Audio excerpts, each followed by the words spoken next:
2 Samuel chapter 17. Ahithophel said to Absalom, I would choose 12,000 men and set out tonight in pursuit of David. I would attack him while he is weary and weak. I would strike him with terror, and then all the people with him will flee. I would strike down only the king, and bring all the people back to you. The death of the man you seek will mean the return of all. All the people will be unharmed. This plan seemed good to Absalom and to all the elders of Israel. But Absalom said, Summon also Hushai the Arkite, so we can hear what he has to say. When Hushai came to him, Absalom said, Ahithophel has given this advice. Should we do what he says? If not, give us your opinion. Hushai replied to Absalom, The advice Ahithophel has given is not good this time. You know your father and his men. They're fighters, and as fierce as a wild bear robbed of her cubs. Besides, your father is an experienced fighter. He will not spend the night with the troops. Even now, he is hidden in a cave or some other place. If he should attack your troops first, whoever hears about it will say, There has been a slaughter among the troops who follow Absalom. Then even the bravest soldier, whose heart is like the heart of a lion, will melt with fear.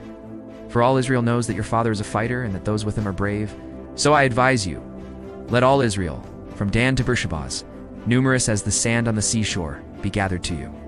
With you yourself leading them into battle, then we will attack him wherever he may be found, and we will fall on him as dew settles on the ground. Neither he nor any of his men will be left alive. If he withdraws into a city, then all Israel will bring ropes to that city. We will drag it down to the valley until not even a piece of it can be found. Absalom and all the men of Israel said, The advice of Hushai the Arkite is better than that of Ahithophel. For the Lord had determined to frustrate the good advice of Ahithophel in order to bring disaster on Absalom. Hushai told Zadok and Abiathar, the priests, Ahithophel has advised Absalom and the elders of Israel to do such and such, but I have advised them to do so and so.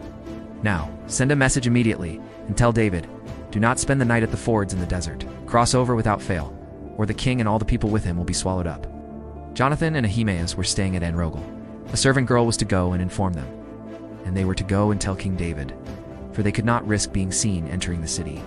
But a young man saw them and told Absalom, so the two of them left quickly and went to the house of a man in Bahurim. He had a well in his courtyard, and they climbed down into it. His wife took a covering and spread it out over the opening of the well and scattered grain over it. No one knew anything about it. When Absalom's men came to the woman at the house, they asked, Where are Ahimaaz and Jonathan? The woman answered them, They crossed over the brook. The men searched but found no one, so they returned to Jerusalem. After the men had gone, the two climbed out of the well and went to inform King David. They said to him, Set out and cross the river at once. Ahithophel has advised such and such against you. So David and all the people with him set out and crossed the Jordan. By daybreak, no one was left who had not crossed the Jordan. When Ahithophel saw that his advice had not been followed, he saddled his donkey and set out for his house in his hometown. He put his house in order and then hanged himself. So he died and was buried in his father's tomb. David went to Mahanaim, and Absalom crossed the Jordan with all the men of Israel. Absalom had appointed Amasa over the army in place of Joab. Amasa was the son of a man named Jether, an Israelite who had married Abigail, the daughter of Nahash and sister of Zeruiah, the mother of Joab.